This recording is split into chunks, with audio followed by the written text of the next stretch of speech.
ভাবুন, আপনি আজ থেকে প্রায় 2300 বছর আগে ফিরে গেছেন।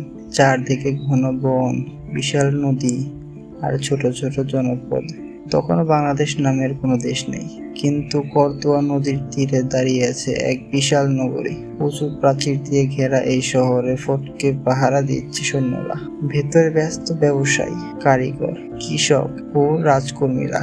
এই শহরটির নাম ছিল পুণ্ডননগর, আর আজ আমরা একে চিনি মহাস্থানগড় নামে।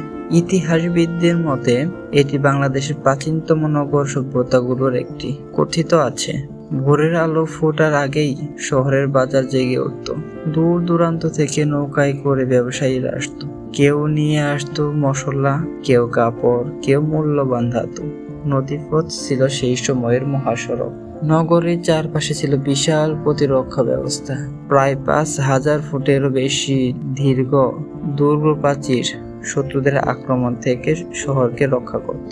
সেই যুগে এমন বিশাল দুর্গ নির্মাণ করা ছিল অসাধারণ এক প্রকৌশল কীর্তি। সময়ের প্রবাহে এই নগরী মৌর্য সাম্রাজ্যের অধীনে আসে। অশোকা এর সময় এই অঞ্চল গুরুত্বপূর্ণ প্রশাসনিক কেন্দ্র হিসেবে পরিচিত ছিল বলে গবেষকরা মনে করেন। এরপর আসে গুপ্ত যুগ, তারপর পাল সাম্রাজ্য। একের পর এক রাজবংশ বদলেছে, কিন্তু মহাস্থানগড় টিকে ছিল। আজও প্রত্নতাত্ত্বিকরা এখানে এমন অনেক নিদর্শন খুঁজে পান যা প্রমাণ করে যে হাজার বছর আগে এখানকার মানুষ উন্নত নগর জীবনযাপন করত। তবে মহাস্থানগড়কে ঘিরে শুধু ইতিহাস নয়, রয়েছে রহস্যও। স্থানীয় লোককথায় বলা হয়, একসময় এখানে রাজা পরশুরাম নামে এক শক্তিশালী শাসক রাজত্ব করতেন। তার দুর্গ ছিল দুর্ভেদ্য, কিন্তু পরে এক সুফি সাধক শাহ সুলতান মহিষাওয়ার এই অঞ্চলে আগমন করেন। লোককাহিনীতে বলা হয়, তাদের মধ্যে সংঘর্ষ হয় এবং শেষ পর্যন্ত রাজার পতন ঘটে। যদিও ইতিহাস ও লোককথা সবসময় এক নয়, তবু এই গল্প আজও মহাস্থানগড়ের মানুষের মুখে মুখে ফেরে। আরও একটি রহস্য রয়েছে।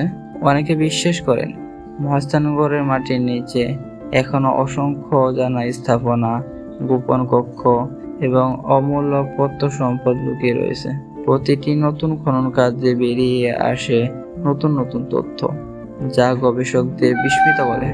এক সময় যে শহর হাজার হাজার মানুষের কোলাহল ছিল, আজ সেখানে নীরবতা। যেখানে রাজার সভা বসতেন, সেখানে এখন পর্যটকরা হাঁটেন। যেখানে বাজারে বাণিজ্য হতো, সেখানে আজ শুধু ধ্বংসাবশেষ। তবুও মহাস্থানগড় হারিয়ে যায়নি। তার ইটের দেয়াল, প্রাচীর রাস্তা এবং মাটির নিচে ঘুমিয়ে থাকা ইতিহাস এখনো সাক্ষ্য দেয় যে এই ভূমিতে হাজার বছর আগে এক সমৃদ্ধ সভ্যতা গড়ে উঠেছিল। যখন সূর্যাস্তের সময় মহাস্থানগড়ের প্রাচীন প্রাচীরের উপর শেষ আলো পড়ে, তখন মনে হয় যেন অতীতের সেই নগরী এখনো জীবিত।